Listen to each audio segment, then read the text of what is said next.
সম্মানিত মুহতারাম হাজিরিন, আমাদের সম্মুখে কোরবানি উপস্থিত হওয়ার মতো হয়ে গেছে।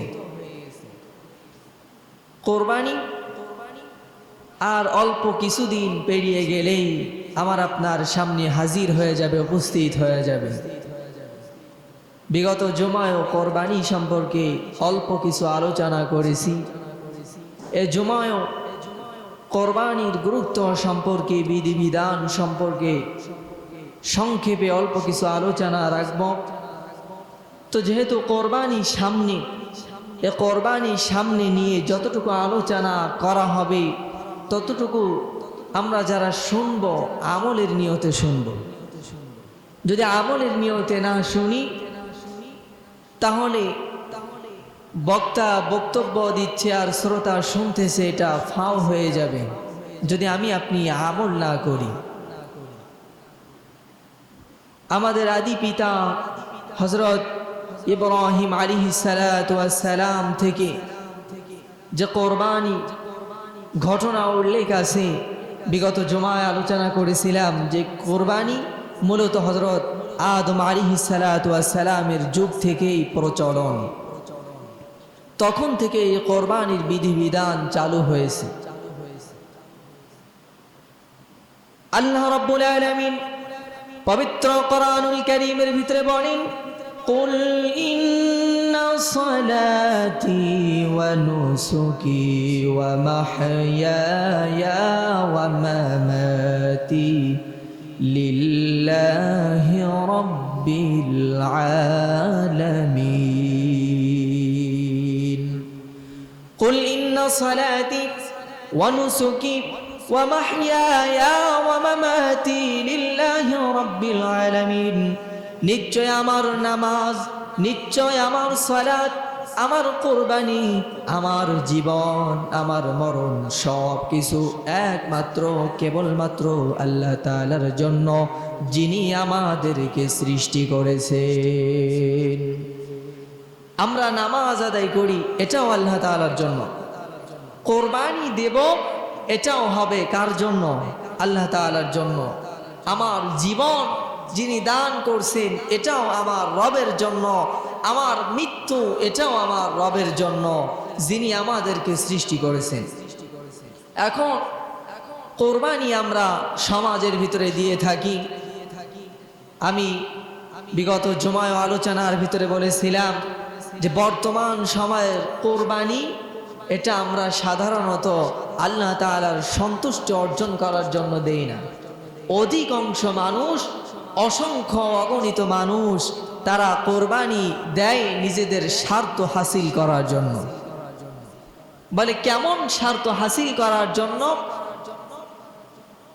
কোরবানি দেই আল্লাহ তাআলার সন্তুষ্টি অর্জন করার জন্য, রাজি খুশি অর্জন করার জন্য।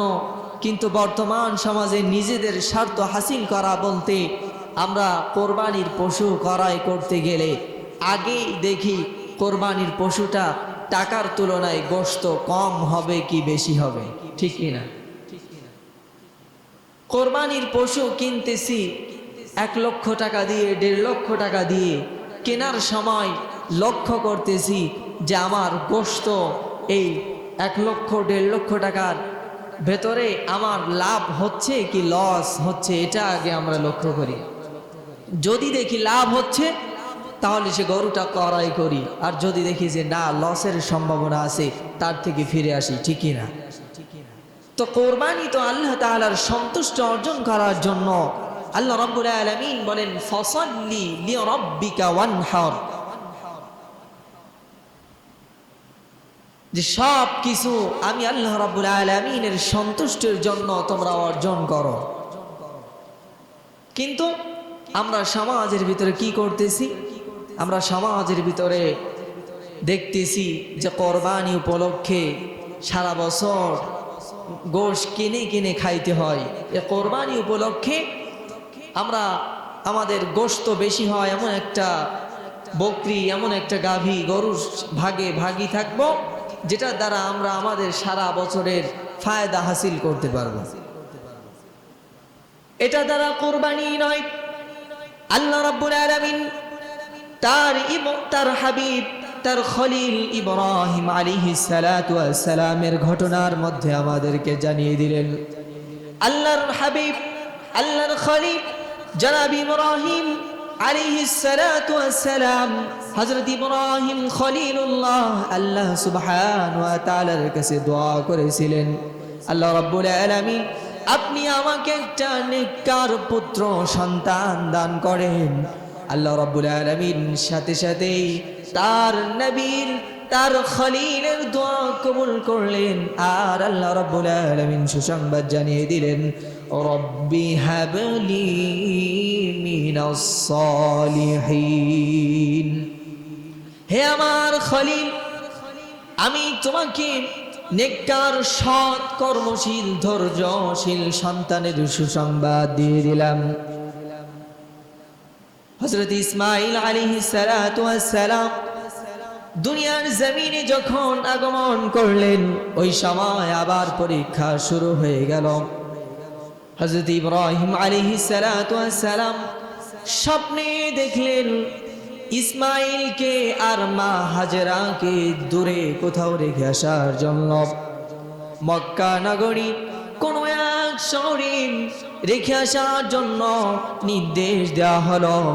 আল্লাহ রাব্বুল আলামিনের নির্দেশ পাওয়ার পরে আমার আপনার খলিল আল্লাহর খলিল হযরত ইব্রাহিম আলাইহিস সালাতু ওয়াস সালাম ইসমাঈল পুত্রকে মা হাজরাকে নিয়ে মক্কা নগরীর কিনারায় জঙ্গল নামক স্থানে তাদেরকে রেখে আসলেন। আল্লাহ তাআলার নির্দেশ হুকুম, তাদের খানার জন্য অল্প পানি অল্প খেজুর তাদেরকে দিয়ে ওইখানে তাদের রেখে ইব্রাহিম আলাইহিস সালাতু ওয়াস সালাম চলে আসতেছেন। এমত অবস্থায় মা হাজরা ইব্রাহিম আলাইহিস সালাতু ওয়াস সালামকে ডাক দিলেন, হে আমার স্বামী আপনি কি আপনার নিজের জন্য আমাদেরকে এখানে রেখে যাচ্ছেন নাকি আল্লাহ তাআলার হুকুমে আমাদেরকে রেখে যাচ্ছেন? ইসমাঈল আলাইহিস সালাতু ওয়াস সালাম ছোট, আপনি যে অল্প খেজুর পানি রেখে যাচ্ছেন এটা 1-2 দিন পরে ফুরিয়ে যাবে, এরপরে আপনি আবার আমাদের কাছে আইসেন। ইব্রাহিম আলাইহিস সালাতু ওয়াস সালাম বলেন, রব আমাকে হুকুম দিয়েছেন, রবের হুকুমে আমি তোমাদেরকে এখানে রেখে যাচ্ছি। 1 দিন 2 দিন 3 দিন পার হয়ে গেল, খুরমা খেজুর পানি ফুরিয়ে গেল। এক পর্যায়ে মা হাজরার স্থানের দুধ শুকিয়ে গেল, খানা নাই পানি নাই। মা হাজরা ছোট্ট শিশু ইসমাঈলকে নিয়ে ছোট্ট শিশু ইসমাঈল পানির তৃষ্ণায় কান্না শুরু করে দিল, হাত পা লাফালাফি করা শুরু করে দিল। পানির তৃষ্ণায় বড় পিপাসিত ইসমাঈলকে রেখে একবার মা হাজরা সাফা মারওয়ায় দৌড় দেয় যে পানি আছে কিনা। পানির সন্তানে সাফায় দৌড় দেয়, আবার সাফা থেকে মারওয়ায় দৌড় দেয়। রৌদ্রের মধ্যে রৌদ্রের অল্প অল্প রৌদ্র যখন মরুর বালির মধ্যে পড়তেছে তখন মনে হচ্ছে ওই জায়গায় পানি দেখা যায়, পানি আছে। এজন্য হাদিসের মধ্যে ঘটনার মধ্যে আসছে সাফা মারওয়া তিনি 7 বার ঘুরলেন, পাক দিলেন। আল্লাহ রাব্বুল আলামিন এই সাফা মারওয়া সাই করাটা হাজীদের জন্য আবশ্যক করে দিয়েছেন। এক পর্যায়ে হযরত জিবরাইল আলাইহিস সালাতু ওয়াস সালাম মা হাজরাকে পিছন দিক দিয়ে ডাক দিলেন আর জিজ্ঞাসা করলেন, কি জন্য তুমি এত ছুটাছুটি করো? একবার সাফায় যাও, একবার মারওয়ায় যাও। মা হাজরা বললেন, ছোট্ট শিশু ইসমাঈল পানি পান করার জন্য তৃষ্ণায় ছটফট করতেছে, এজন্য আমি হাজরা একবার সাফায় যাই আর একবার মারওয়ায় দৌড় দেই। জিবরিল আমিন তার পাখা মোবারক দিয়ে জমিনের মধ্যে বাড়ি দেয়া মাত্রই জমিনের মধ্য থেকে পানি স্বপ্নে দেখালেন যে ইব্রাহিম তোমার সব থেকে প্রিয় বস্তু যেটা তুমি সেটাকে কোরবানি করো। হযরত ইব্রাহিম খলিলুল্লাহ তিনি চিন্তা করতেছেন, আমার সব থেকে প্রিয় বস্তু তো উটও আছে, দুম্বাও আছে। হাদিসের মধ্যে, ঘটনার মধ্যে আসে হযরত ইব্রাহিম আলাইহিস সালাতু ওয়াস সালাম 100 উট কুরবানি করলেন। 100 উট কুরবানি করার পরে আবার আল্লাহ রাব্বুল আলামিন রাতের অন্ধকারে তাকে স্বপ্নে দেখালেন, হে ইব্রাহিম, তোমার সব থেকে প্রিয় বস্তু, প্রিয় জিনিস যেটা, তুমি সেটাকে কুরবানি করো। আল্লাহর খলিল হযরত ইব্রাহিম আলাইহিস সালাতু ওয়াস সালাম বুঝতে পারলেন যে আমার সব থেকে প্রিয় বস্তু হলো, প্রিয় জিনিস হলো আমার সন্তান। আমার মুহাব্বতের প্রিয় জিনিস, মুহাব্বতের প্রিয় বস্তু হলো আমার সন্তান ইসমাইল।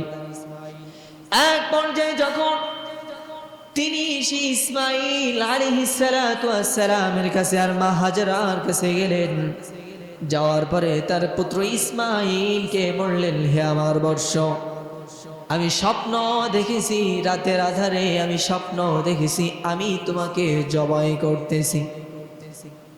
ইসমাইল আলাইহিস সালাতু ওয়াস সালাম বলেন, হে আমার পিতা, আপনি যেটা দেখেছেন সেটাই করুন। সাতাজিদুনি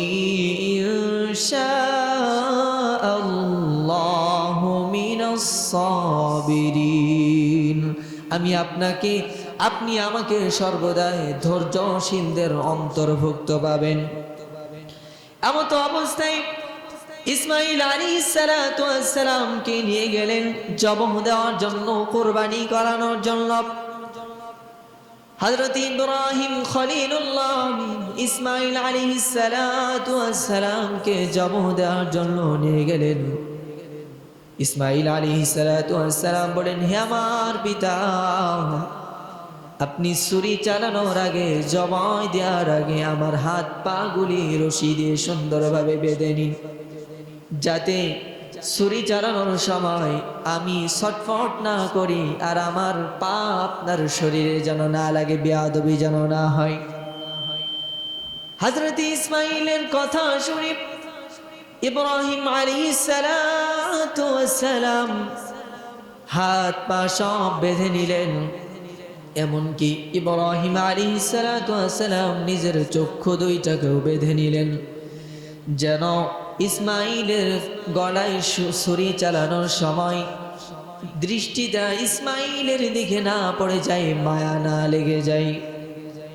এমত অবস্থায় আল্লাহ তাআলা বললেন, হে জিবরাইল, ইসমাইলকে জমিনের মধ্যে শোয়ে দেওয়া হয়েছে। আবার ইব্রাহিম ছুরি চালানোর জন্য রেডি হয়ে গেছে। ছুরিকে নির্দেশ দিয়ে দাও, ইসমাইলের যেন এক বিন্দু পরিমাণ, এক চুল পরিমাণ কোনো ক্ষতি না হয়। এরপরে এত জোরে ছুরি চালানোর পরেও ইসমাইলের এক চুল পরিমাণ, বিন্দু পরিমাণ যখন কোনো ক্ষতি হলো না, এমত অবস্থায় আবারও ইব্রাহিম আলাইহিস সালাতু ওয়াস সালাম চিন্তা করলেন, যত সময় পর্যন্ত আমার হাতে রক্ত না লাগবে তত সময় পর্যন্ত আমি ছুরি চালাইতে থাকব। আল্লাহ তাআলা বলেন, হে জিবরাইল, আমার খলিল ইসমাইলকে আবার জবাই দেওয়ার জন্য, ছুরি চালানোর জন্য রেডি হয়ে গেছে। যাও যাও, জান্নাত থেকে দুম্বা নিয়ে ইসমাইলের পরিবর্তে দিয়ে দাও। ইসমাইলকে জবাই দেওয়ার আগে আগে দুম্বাটাকে ইসমাইলের পরিবর্তে দিয়ে দাও। এই দুম্বা দিতে যদি দেরি হয়ে যায়, এজন্য ঘটনার মধ্যে আসছে, আকাশ থেকে জিবরিল আমিন বলেন, আল্লাহু আকবার, আল্লাহু আকবার। এরপরে ইব্রাহিম খলিলুল্লাহ আকাশের দিকে তাকিয়ে বলেন, লা ইলাহা ইল্লাল্লাহ। ইসমাইল আলাইহিস সালাতু ওয়াস সালাম আবার বললেন, আল্লাহু আকবার, আল্লাহু আকবার। এরপরে আকাশের ফেরেশতারা আবার বললেন, আল্লাহু আকবার, আল্লাহু আকবার, ওয়ালিল্লাহিল হামদ। এই তাকবীরটা আল্লাহ তাআলা সেই সময় থেকে কিয়ামত পর্যন্ত উম্মতে মুহাম্মাদের জন্য ওয়াজিব করে দিয়েছেন। 9 জিলহজ ফজরের পর থেকে নিয়ে 13 জিলহজ আসরের আগ পর্যন্ত, আসরের নামাজ পর্যন্ত মুসলিম উম্মার জন্য প্রত্যেক ফরজ নামাজের পরে একবার করে উচ্চ স্বরে এই তাকবীর পাঠ করাটা আমাদের জন্য ওয়াজিব করে দিয়েছেন। তাহলে 9 জিলহজ ফজরের পর থেকে, অর্থাৎ নামাজ, ফরজ নামাজ শেষ, পুরুষ যারা তারা উচ্চ স্বরে একবার এই তাকবীর পাঠ করবে 13 জিলহজ আসর পর্যন্ত। আর নারী যারা, মহিলা যারা, তারা নিম্ন স্বরে আস্তে আস্তে পাঠ করবে। এটা আল্লাহ রাব্বুল আলামিন আমাদের জন্য বিধিবিধান করে দিয়েছে। এখন আমি আপনি কোরবানি দেব, যে কথা বলতেছিলাম এই ঘটনা অনেক লম্বা, সার সংক্ষেপে বলি। আল্লাহ রাব্বুল আলামিন ইব্রাহিম খলিলুল্লাহকে বারবার স্বপ্নে দেখিয়েছিল যে তুমি তোমার প্রিয় বস্তু যেটা, সেটাকেই কোরবানি করো, সেটাকেই তুমি কোরবানি করে দাও। যখন ইসমাইলের পরিবর্তে জান্নাতি দুম্বা জবাই হয়ে গেল, আল্লাহ রাব্বুল আলামিন বললেন, ইব্রাহিম যাও যাও, মা হাজরাও কান্নায় অস্থির হয়ে আছে ইসমাইলের জন্য, ইসমাইলকে নিয়ে যাও, সাথে সাথে তুমি তাদের জন্য হাদিয়া নিয়ে যাও, দুম্বার উট, দুম্বার গোশ তুমি তাদের জন্য হাদিয়া নিয়ে যাও, তারা তাতে খুশি হয়ে যাবে। তাহলে এই কোরবানি, এটা আমার আপনার সব থেকে প্রিয় বস্তু যেটা, সেটা কোরবানি দিতে হবে। এখন আপনারা বলেন তো, ওই সময়ের বিধিবিধান যদি চালু থাকতো, আমরা আমাদের সন্তানদেরকে কোরবানি দিতে চাইতাম। এখন তো দিতেই চাই না টাকার অভাবে, আর তখন তো মোটেও দিতাম না, ঠিকই না? কোরবানি ওয়াজিব, আমার আপনার উপরে ওয়াজিব, আমার আপনার উপরে আবশ্যক। কিন্তু দেখা যায় সব কিছু আমি আপনি করতেছি, কোরবানি যেটা আমার আপনার উপরে ওয়াজিব, এটা দেওয়ার ক্ষেত্রে আমার অভাবের শেষ নাই, ঠিক কি না? কোরবানি দেখা যায় আমার উপরে ওয়াজিব, এখন আমি না দিই লিল্লার গোশ আমি নিজেই খাচ্ছি, বলেন তো এটা আমার আপনার জন্য খাওয়া ঠিক আছে? এটা আমার আপনার জন্য কি খাওয়া জায়েজ আছে? আমার আপনার উপরে ওয়াজিব কোরবানি, এরপরেও আমি আপনি না দিয়ে অন্যের তা ভক্ষণ করতেছি, এতিম মিসকিনদের হক ফাঁকি দিচ্ছি, এটা কি শরিয়াত সম্মত নাকি শরিয়াত বিরোধী?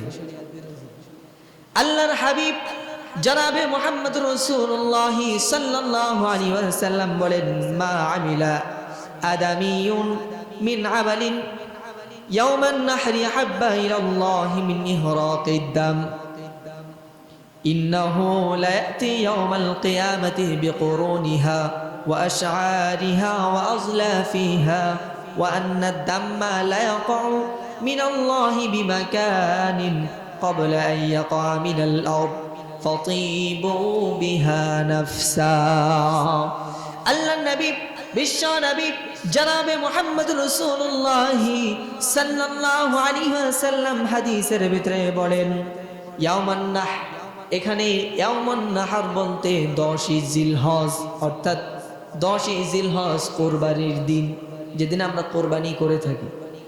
এই দিনে আল্লাহ তাআলার নিকট সব থেকে প্রিয় জিনিস, সব থেকে প্রিয় আমল হলো ফরজ নামাজের পরে কোরবানি করা। অর্থাৎ সব থেকে প্রিয় জিনিস হলো ফরজ সালাত আগে আদায় করা, এরপরে সব থেকে প্রিয় ওই দিন প্রিয় আমল হলো আল্লাহ তাআলার নিকট কোরবানি করা। কি করা? কোরবানি করা। এই হাদিসের ব্যাখ্যায়, এই হাদিসের অন্য অংশে আল্লাহর হাবিব জনাবে মুহাম্মদ রাসূলুল্লাহ সাল্লাল্লাহু আলাইহি ওয়াসাল্লাম বলেন যে পশু ওই দিন তোমরা জবাই দিবে, যে পশু ওই দিন তোমরা জবহ করবে, ওই পশুর খুর, ওই পশুর লোম, এরপরে ওই পশুর শিং, এগুলা ওই পশুর রক্ত আল্লাহ তাআলার দরবারে কবুল হয়ে যায়। এজন্য আমরা যারা কোরবানি দেই, কোরবানি যাদের উপরে ওয়াজিব, আমরা প্রত্যেকেই জানি যে কোরবানি কার উপরে ওয়াজিব। আমার উপরে কোরবানি ওয়াজিব, এটা আমি সব থেকে ভালো জানি, ঠিক কিনা? এখন আমার আপনাদের কাছে আবেদন, যাদের কোরবানি ওয়াজিব তারা অবশ্যই অবশ্যই কোরবানি দিবেন। আর কোরবানি দিবেন একমাত্র আল্লাহ তাআলার সন্তুষ্টি অর্জন করার জন্য। লা ইয়ানালাল্লাহু লুহুমুহা ওয়ালা দিমাউহা ওয়ালাকিন ইয়ানালুত তাকওয়া মিনকুম। আল্লাহ তাআলার নিকট ওই পশুর গোশত, রক্ত, মাংস কিছুই পৌঁছায় না, পৌঁছায় আমার আপনার দিলের তাকওয়া। এখন আমি আপনি সমাজের মধ্যে ধনত্ববান ব্যক্তি, কোরবানি না দিলে মানুষ আমাকে নিয়ে সমালোচনা করবে, বড় গরু না দিলে মানুষ আমাকে নিয়ে সমালোচনা করবে। এজন্য কোরবানি না। কোরবানি কার জন্য? সবাই বলেন কোরবানি কার জন্য? আল্লাহ তাআলার জন্য। এখন ছোট্ট একটা কথা বলে আলোচনা শেষ করব। সেটা হলো, মনে করেন যে আমি আপনি কোরবানি দিলাম। এখন বোঝানোর জন্য বলতেছি, 3টা ভাগে কোরবানি দিলাম। তো একটা কেজি গোশ হয়েছে। কয় কেজি? 90 কেজি গোশ হয়েছে। তো এই 90 কেজি গোশ হওয়ার পরে এক একজনের 30 কেজি করে ভাগে আসে, তাই তো নাকি? তো 30 কেজি ভাগে যখন আমার আসবে, এর ভিতরেও 3টা ভাগ হবে। 10 কেজি লিল্লাহ, 10 কেজি আত্মীয় স্বজন, পাড়া প্রতিবেশী, আর 10 কেজি কি আমার নিজের। এটাই তো। এখন কেউ যদি চিন্তা করে যে মসজিদে লিল্লার গোশ 10 কেজির জায়গায় 6 কেজি দেই আর 4 কেজি নিজে রেখে দেই, বলেন তো এটা জায়েজ হবে? সঠিক হবে? কথা বলে না, সঠিক হবে? এখন আমি আপনি এই 10 কেজি থেকে 6 কেজি দিয়ে আর 4 কেজি যে নিজে রেখে দিচ্ছি, এটা কাদের হক? এতিম মিসকিনদের হক, ঠিক কিনা? এই এতিম মিসকিনদের হক আমি আপনি পেট ভরে খাইলে, বলেন তো এটা আমার আপনার জন্য হালাল হবে? এটা আমার আপনার জন্য সঠিক হবে? হবে না। এজন্য যেটা যেখানেই হুকুম সেটা আমার সেখানেই করতে হবে। ফ্রিজ লোড করার জন্য কোরবানি দেই নাই, কোরবানি দিছি কার জন্য? আল্লাহ তাআলার জন্য। কোরবানি দিচ্ছি আল্লাহ তাআলার জন্য, আল্লাহ তাআলার সন্তুষ্টি অর্জন করার জন্য। এজন্য এ কোরবানি যারা দেব তারা লক্ষ্য করব যে বন্টনের ক্ষেত্রে যেন কোনো প্রকার ত্রুটি না হয়। কোনো প্রকার কি হয়? ত্রুটি না হয়। দেখা যায় 7 ভাগে কোরবানি দিচ্ছি, 5 ভাগে কোরবানি দিচ্ছি, তো কসাই একজনকে রাখছি, তো কসাইকে আগেই গোশত দিয়ে বিদায় করে দেয়। এটা আমরা কেউ করব না। যদি করে থাকি এটা আমরা কেউ করব না, কারণ তাকে পারিশ্রমিক হিসাবে, মজুরি হিসাবে তার সাথে চুক্তিবদ্ধ হওয়া, এটাই সব থেকে ভালো।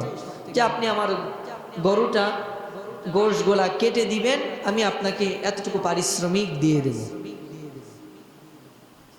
কিন্তু দেখা যায় সমাজে অনেক জায়গায় আছে যে গোশ পারিশ্রমিক দেয়া একটা ঝামেলা। তো দেখা যায় কোরবানির গোশ বন্টন করার আগেই কসাইকে গোশ দিয়ে, হুজুরকে গোশ দিয়ে বিদায় করে দেয়।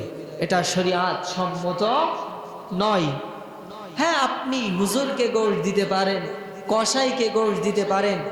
যখন আপনার ভাগটা আপনি পেয়ে যাবেন, আপনার ভাগ থেকে আপনার মনে চাইলে আপনি দিতে পারেন, না চাইলেও নাও দিতে পারেন।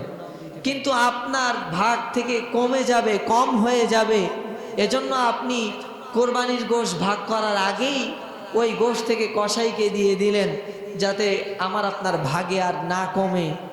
এটা করা যাবে? কথা কয় না, এটা করা যাবে? এজন্য কোরবানি আমরা যারা দেব, সর্বপ্রথম আমার আপনার মনের তাকওয়া, মনের নিয়তটাকে খালেস একমাত্র অর্জন করতে হবে আল্লাহ তাআলার সন্তুষ্টির জন্য। কার জন্য? আল্লাহ তাআলার সন্তুষ্টির জন্য। এই আল্লাহ তাআলার সন্তুষ্টি যদি অর্জন করতে পারি, দেখা যাবে আল্লাহ রাব্বুল আলামিন ইব্রাহিম আলাইহিস সালাতু ওয়াস সালামের মতো আমার আপনার কোরবানিটাকেও কবুল করতে পারেন, ঠিক কিনা? এজন্য আল্লাহ রাব্বুল আলামিন